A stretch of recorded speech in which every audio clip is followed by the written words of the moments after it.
Hi, my name is Mary Curley.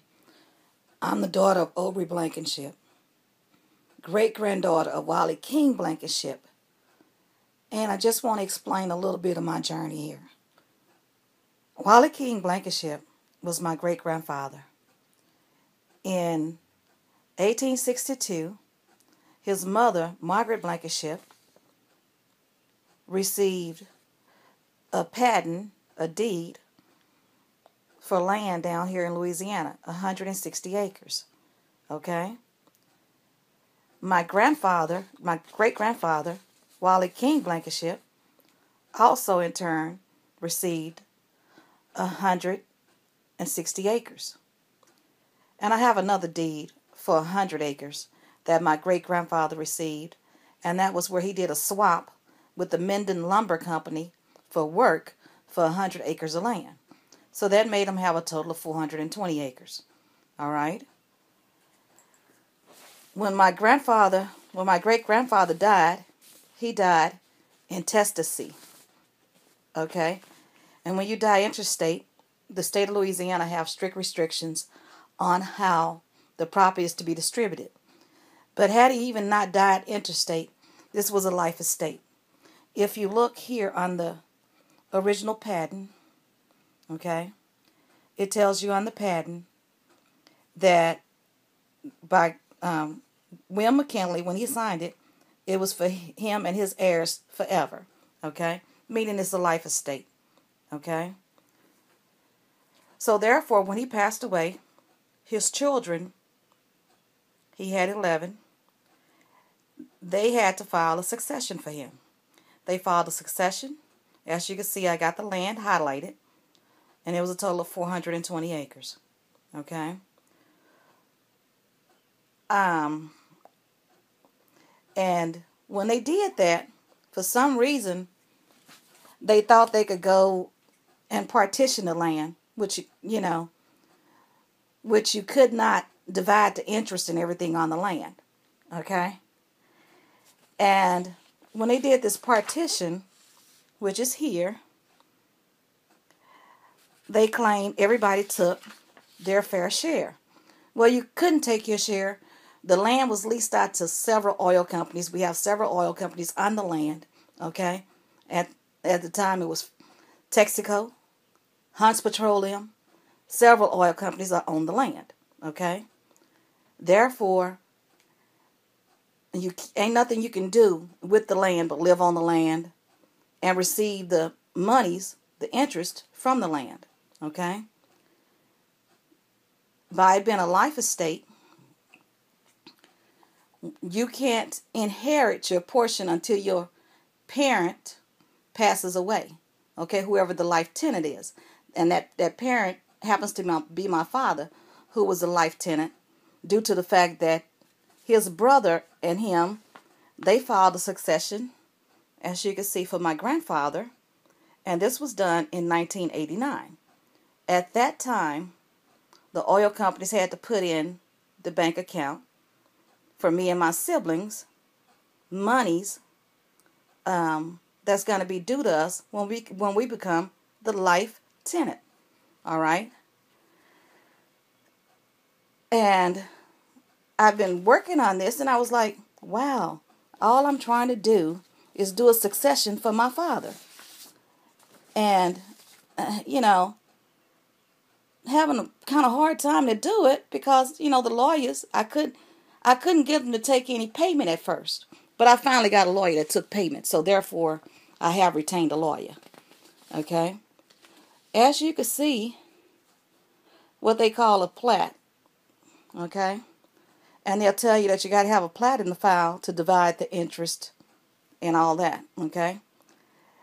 On this plat, if you see, the plat has never been completed. So even though they tried to do all of this, it couldn't be done. And even though it couldn't be done, they still tried.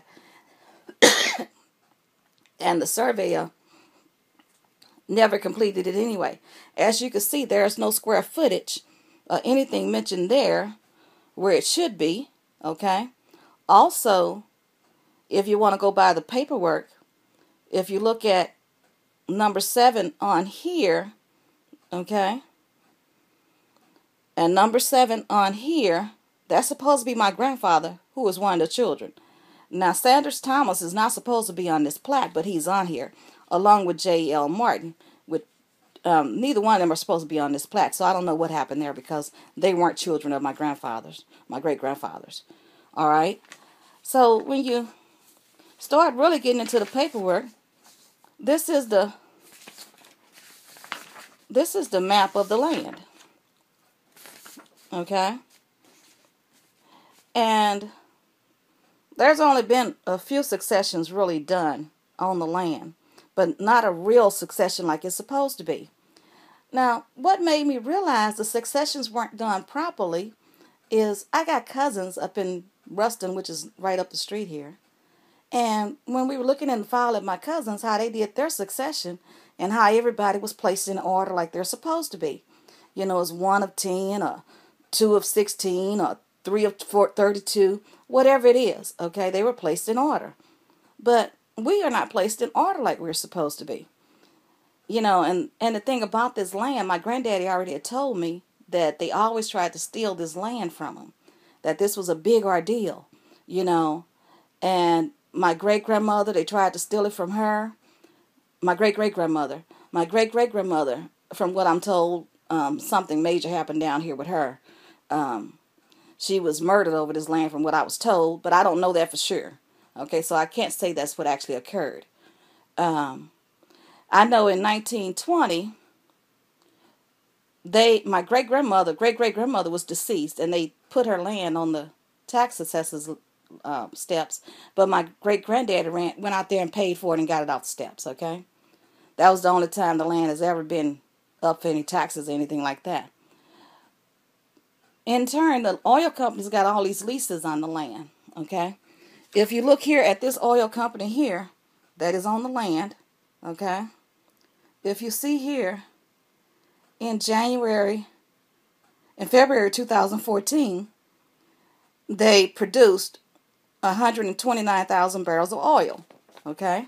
That's not the only oil company on the land, all right? There's several oil companies on the land, okay? And there's erroneous paperwork in the file, okay? So when you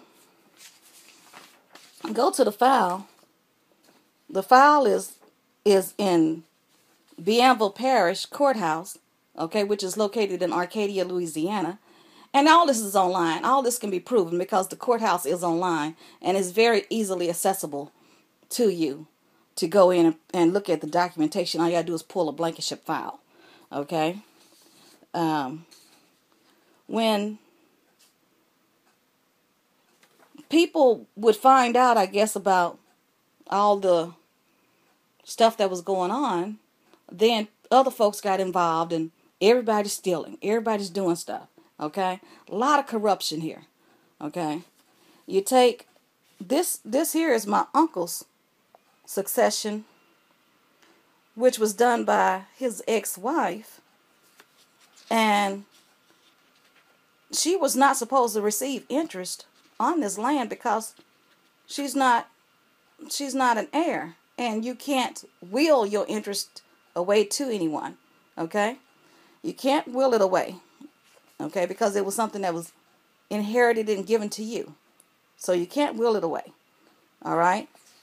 Now, she claimed that she had a will that was dated February 10, 1997. Now, my uncle passed away in 1998, all right? Now, here's the thing with this paperwork here. She just filed it in 2011. Now, if you had a will in 98 and you knew it was interest, the money was from the oil companies on the land, wouldn't you have filed it back then? But anyway, that's just part of it. Then we have this guy here, and he's when you got this guy here,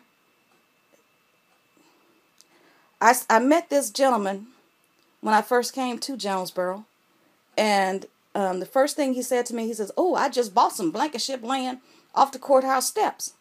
I says, no, you hadn't. No, you didn't. Ain't nobody never bought no Blankenship land off the courthouse steps for back taxes, okay? And the taxes are paid by the oil companies on this land because it's in the trust. Everything's in the trust, okay?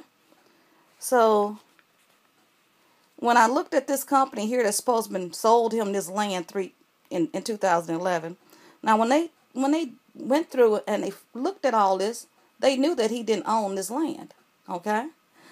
Because like I said, the land is leased to the oil companies, okay?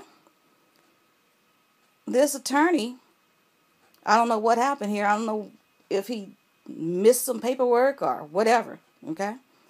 But I know this is an erroneous deed, okay?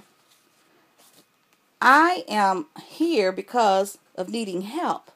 Because, you know, I tried to explain to my siblings that anytime you have more than an acre of land, you have to do a succession, okay? But yet they're told, don't do no succession. You don't need to do a succession. Okay, same thing they told some of the other family members and stuff. Don't do a succession. You don't need to do a succession. Okay?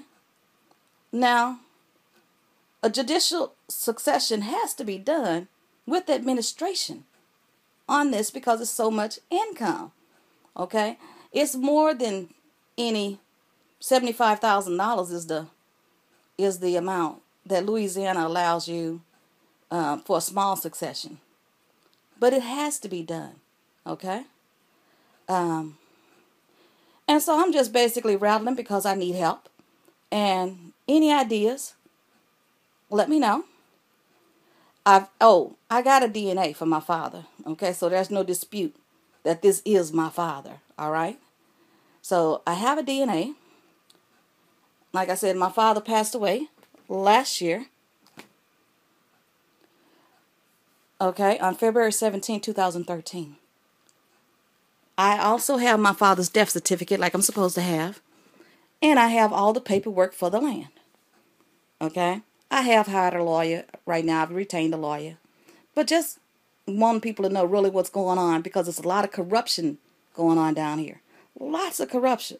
Because the one person here, this lawyer here happens to be the prosecuting attorney also down here. So when you got all this corruption going on, you know, you really got to find out what's really happening here. Okay? Anybody that want to help me out, my name is Mary Curley. Again, I'm the great-granddaughter of Wally King Blankenship. Wally King Blankenship was a great man. He almost owned the whole Shady Grove when he was living. My great-granddaddy was something else, okay? And when you go to the town down there, when you go into Bienville Parish, you don't see his name on anything. When this man here, he donated the land for the school. He donated several churches out there. And you don't hear anything about him. You don't hear anything about the history of him. He owned the corn mill. He owned the syrup company. I mean, see, my granddaddy, he told me all kind of stuff about my great-granddaddy. And he also wanted to make sure that I didn't miss out on my inheritance, so he told me about everything. Okay, that's how I knew. He also made my daddy at that time give me his Social Security number and everything, just in case I needed it in this time.